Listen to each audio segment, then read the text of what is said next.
Good morning to all. Welcome to TSN school. हम पढ़ रहे हैं कक्षा 6 हिंदी ग्रामर का पाठ्यक्रम, हिंदी व्याकरण का पाठ्यक्रम। आज हम पढ़ेंगे आपकी पाठ्य पुस्तक का पाठ नंबर 9 वचन। देखो बच्चों, वचन को हम इंग्लिश में क्या कहते हैं? नंबर। तथा हिंदी में वचन का अर्थ होता है संख्या। संख्या का मतलब जानते हो? 1 2 3 4, ठीक है। इस तरह से इंग्लिश में तो वचन को क्या कहेंगे? नंबर, और हिंदी में वचन का अर्थ होता है संख्या।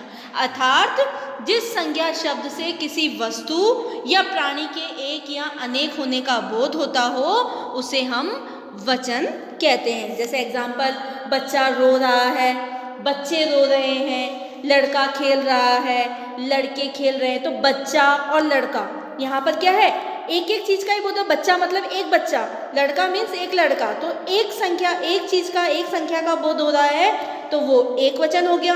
और बच्चे रो रहे हैं मतलब बच्चे मतलब बहुत सारे बच्चे रो रहे हैं, एक से अधिक, एक संख्या से अधिक संख्या के बच्चे रो रहे हैं, तो वहां पर अनेक संख्या का बोध हो रहा है, यानी बहुवचन का बोध हो रहा है। तो ये क्या है?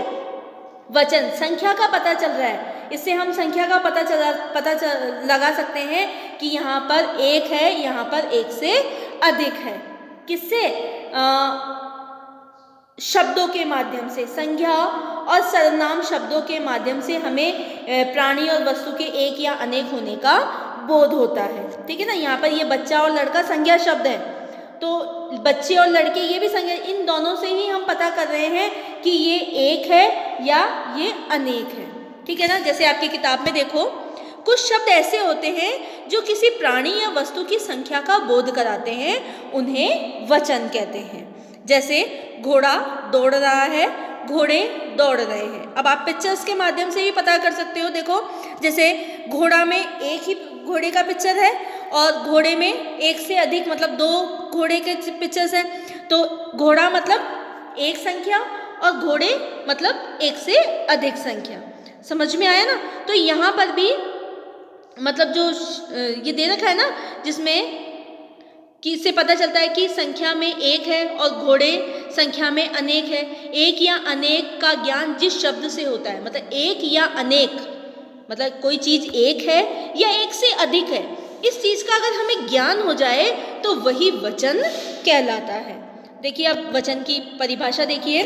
संज्ञा अथवा सर्वनाम के जिस रूप से उसके एक अथवा अनेक होने का बोध हो उसे वचन कहा जाता है। संज्ञा सर्वनाम, जो किसी व्यक्ति, वस्तु, स्थान आदि के नाम को हम संज्ञा कहते हैं, और संज्ञा के स्थान पर प्रयुक्त होने वाले शब्दों को सर्वनाम कहते हैं। तो ये दोनों चीजें का जब हमें संख्या का बोध कराते हो, जैसे संख्या में भी एक या अनेक संख्या का बोध करा रहा हो, या सर्वनाम में भी एक या अनेक संख्या का बोध करा रहा हो, तो वो वचन कहलाता है। क्लियर है? आगे देखिए वचन के भेद। पहला तो हमने वचन समझा कि वचन क्या है? एक या अनेक शब्दों का, एक या अनेक संख्या का ज्ञान, है ना, जिस शब्द से होता है। जो शब्द हमें एक या अनेक संख्या का ज्ञान कराता हो वो वचन कहलाता है। अब वचन कितने प्रकार के होते हैं?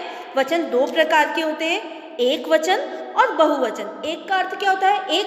वचन का अर्थ मैंने क्या बताया आपको? संख्या। तो एक संख्या, ठीक है। एक का अर्थ मैंने क्या बताया? एक। और वचन का अर्थ क्या बताया? संख्या, मतलब एक संख्या। बहु का मतलब बहुत सारा, वचन का अर्थ फिर वही संख्या, तो बहुवचन मतलब बहुत सारी संख्या, ठीक है ना। तो अब हम पहले एक वचन का अर्थ देखते हैं।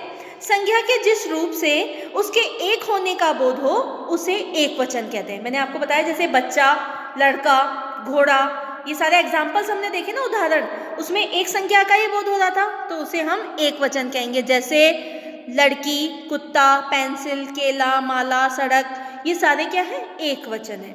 अब बहुवचन, बहु का अर्थ होता है बहुत सारा, और वचन का मतलब संख्या, बहुत सारी संख्या में जिस संख्या के जिस रूप से उसके एक से अधिक यानी अनेक होने का बोध हो उसे बहुवचन कहते हैं। जैसे लड़कियां, कुत्ते, पेंसिलें, केले, मालाएं, सड़कें, रोटियां, ये सारी चीजें क्या है? बहुवचन है। अब वचन की पहचान हम कितने प्रकार से कर सकते हैं? वचन की पहचान हम 3 प्रकार से करते हैं। जैसे संज्ञा शब्दों से कर सकते हैं, सर्वनाम शब्दों से कर सकते हैं और क्रिया शब्दों से भी कर सकते हैं। अब वचन की पहचान पहले संज्ञा शब्द से कैसे करेंगे? वचन की पहचान वाक्य में आए संज्ञा शब्द से होती है। जैसे मैंने बताया ना आपको, बच्चा, लड़का, बच्चा का बच्चे, लड़का का लड़के। बच्चा था तब एक वचन था, बच्चे हुए तो बहुवचन हो गया, ये संज्ञा शब्द है। जैसे आपके एग्जाम्पल दे रखा है अध्यापिका और अध्यापिकाएं। अध्यापिका का मतलब एक वचन और अध्यापिकाएं मतलब बहुत सारी अध्यापिकाएं, तो बहुवचन। ऐसे ही सर्वनाम शब्दों में मैं खाना खा रहा हूँ, हम खाना खा रहे हैं, तो मैं से तो सिर्फ मेरा ही हुआ, और हम से मतलब हमारे सारे भाई बहन जितने भी हम बैठ के खाना खाते हैं, तो उसमें भी एक वचन और बहुवचन का प्रयोग किया जाए, ये सर्वनाम शब्द हुए।